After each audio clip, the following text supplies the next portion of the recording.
If you've ever ordered picanha at a Brazilian steakhouse and thought, why can't mine taste like that at home? Today is your day. Because the difference isn't a secret sauce, and it isn't complicated seasoning. The real cause of that unforgettable bite is simple: choosing the right cut, slicing it thick enough to stay juicy, and treating the fat cap with the respect it deserves. When you do those three things, the consequence is immediate on the grill: a deep, crusty exterior, that smoky perfume in the air, and a center so tender it almost melts when you slice it. Picture a classic Sunday in Brazil. The house is open, people are talking over each other in the best way, someone's laughing in the kitchen, and outside there's a steady rhythm: fire, meat, patience. Churrasco isn't just food for us. It's a ritual, a reason to gather, a slow afternoon that feels lighter than the week that came before. And picanha is often the moment everyone waits for, because it's the cut that rewards you when you don't overthink it. So here's what we're working with: a whole piece of picanha, about 1 to 1.2 kilos, with that beautiful fat layer intact. No trimming it down to nothing, no trying to make it healthier by removing the part that makes it taste like picanha. That fat is flavor insurance. As it renders, it bastes the meat, it protects the surface from drying out, and it delivers that signature churrasco aroma. In a minute, I'll show you exactly how thick to slice it, why we season with only coarse salt, and the first move on the grill that changes everything: searing fat side down, on medium-high heat, without letting flames lick the meat and turn it bitter. Before we start, tap like if you've ever had picanha that was somehow dry, and tell me in the comments, what's your biggest curiosity about Brazil? And if you want more Brazilian food the traditional way, go ahead and subscribe, because we're about to put this cut on the fire the way professional churrasqueros do. Now, let's slice it right. When you buy picanha in Brazil, you're not shopping for a steak, you're choosing a ritual. I'm looking for a piece around 1 to 1.2 kilos, and the first thing I check isn't the color of the meat, it's the fat cap. That creamy, even layer on top is the whole reason picanha tastes like picanha. If it's been trimmed down to almost nothing, the consequence is simple: less basting, less protection from the heat, and a drier bite. Here, we keep it intact on purpose, because on the grill that fat will melt slowly, kiss the surface, and build that unmistakable churrasco aroma that makes everyone wander toward the fire with a plate in hand. Now, about the cut. This is where a lot of people accidentally sabotage themselves. If you slice picanha thin, it cooks too fast, the juices don't have time to settle, and you end up chasing tenderness that never shows up. So I cut it into thick steaks, 2 to 3 fingers, because thickness is the cause of that juicy center. You can actually feel the difference as the knife goes through: the meat stays firm, the fat stays attached, and each piece feels like it can handle heat without panicking. And seasoning? No marinades, no complicated rubs. Just coarse salt. It sounds almost too simple, but there's a reason Brazilian churrasqueros stick to it: salt doesn't mask the beef, it highlights it. It pulls a little moisture to the surface, helps form that crust, and gives you that clean, savory punch that pairs perfectly with smoke. I sprinkle it evenly, not aggressively, and I let the meat sit just long enough to look glossy, like it's waking up. If you're enjoying this kind of straight-to-the-point, traditional approach, tap like for me, quick and subtle. And tell me in the comments, what's your biggest curiosity about Brazil: food, culture, places, or the way we gather around a grill? Because in a second, we're heading to the fire, and the first contact with the heat is where the magic either starts, or where people unknowingly ruin it. Now, let's talk about the cut itself, because this is where great picanha is born or ruined. I'm working with a piece around 1 to 1.2 kilos, and the first thing I do is check that fat cap like a churrasquero would. It should be thick and even, creamy white, not hacked up or trimmed into nothing. That fat isn't extra. 'Cause in consequence, keep it intact, and it melts slowly, basting the meat from the outside in. Trim it too much, and you lose that protection, the surface dries faster, and the flavor gets flatter. With the meat on the board, you'll hear that satisfying drag of the knife. I slice against the grain into thick steaks, about 2 to 3 fingers. Not thin, not deli slice, not let's stretch this for more portions. Thick is what lets you build a crust without overcooking the center. That's the whole magic: the outside gets that deep, roasted beef character, while the inside stays tender and juicy. If you've ever had picanha that tasted fine but felt dry, the cause is almost always thin slicing or too much heat for too long. Seasoning is the easiest part, and also where people overcomplicate. I use only coarse salt, and I mean only. No garlic powder, no marinades, no bottled rubs. In Brazil, picanha doesn't need a costume. The salt pulls a little moisture to the surface, then that moisture meets heat and turns into the beginnings of a crust. Simple steps, big consequence. And here's a small detail: I don't bury it in salt like a snowstorm. I season with confidence, but I want to taste beef, not the ocean. As the grill comes up to a steady medium-high, you can feel the dry heat on your palm when you hover it above the grate. The coals glow, not raging, not shooting flames. Because when flame hits fat, it's not smoky flavor, it's bitterness. So I place the steaks on and start fat side down first, letting the cap render slowly. You'll hear the first sizzle, smell that unmistakable churrasco aroma, and the meat starts to shine as it self-bastes. If you're enjoying these Brazilian details, tap like for me. And tell me in the comments, what's your biggest curiosity about Brazil? In the next part, I'll show you the one habit that dries picanha out every time, and how to flip and finish it like the pros. Now the grill is hot, not angry.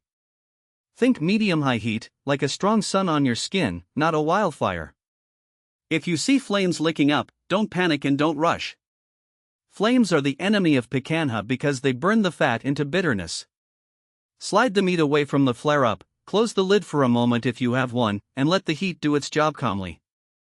Here's the move that changes everything: fat side down first.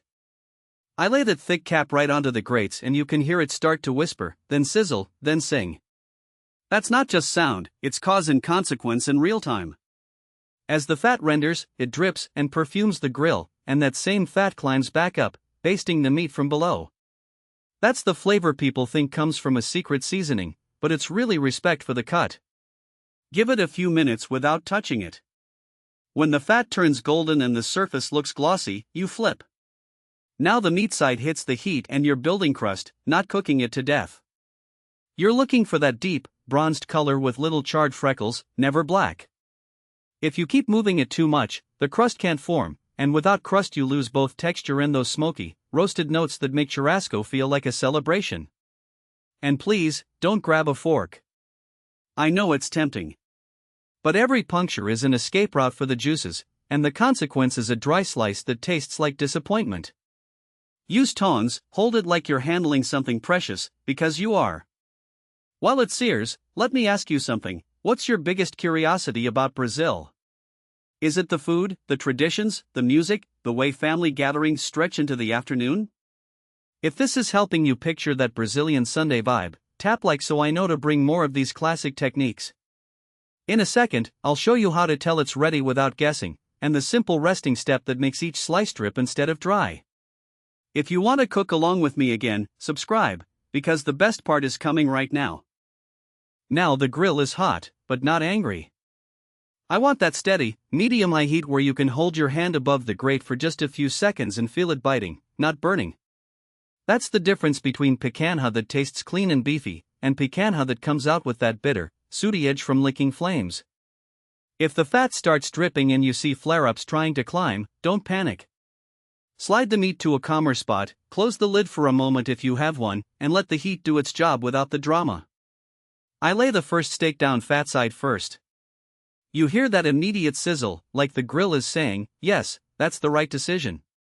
This is cause and consequence, Brazilian style: fat hits heat, fat renders, rendered fat bastes the meat, basting builds flavor and protects juiciness.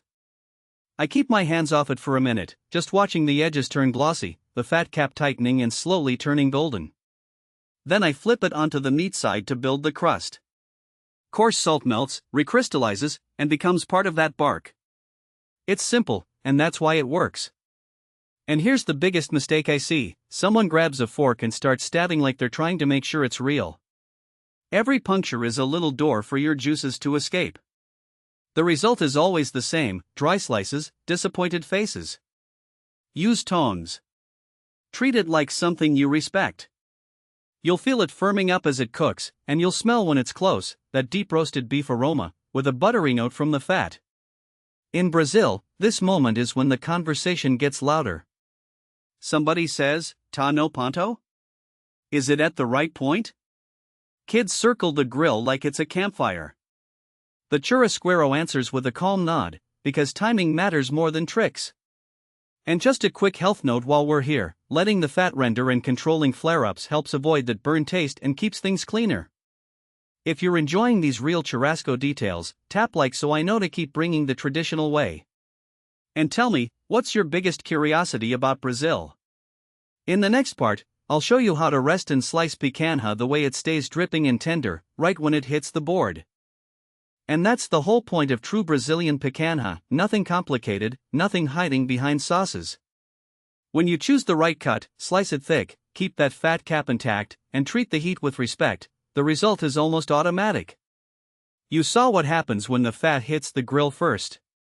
It renders slowly, perfumes the smoke, and then it turns into its own brush, basting the meat while the outside builds the deep, crackly crust. Cause and consequence, every step. Thick steaks protect the center. Coarse salt seasons without drawing the life out of it. Medium-high heat gives you color and flavor without burning.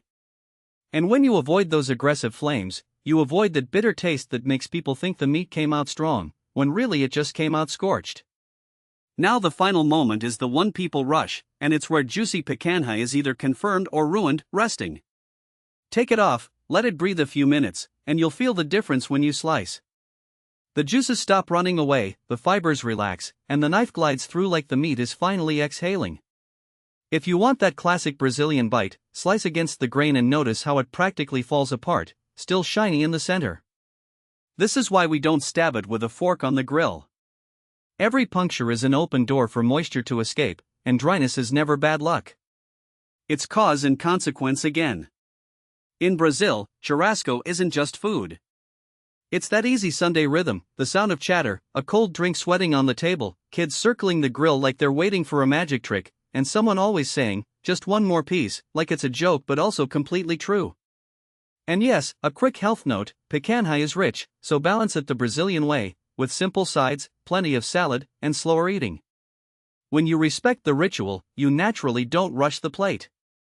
If this helped you picture Brazil through flavor, leave a subtle like so I know you want more traditional techniques. And tell me in the comments, what's your biggest curiosity about Brazil, the food, the people, or the traditions? If you want more Brazilian recipes and churrasco tips that actually work, subscribe, because we're keeping it simple, classic, and delicious.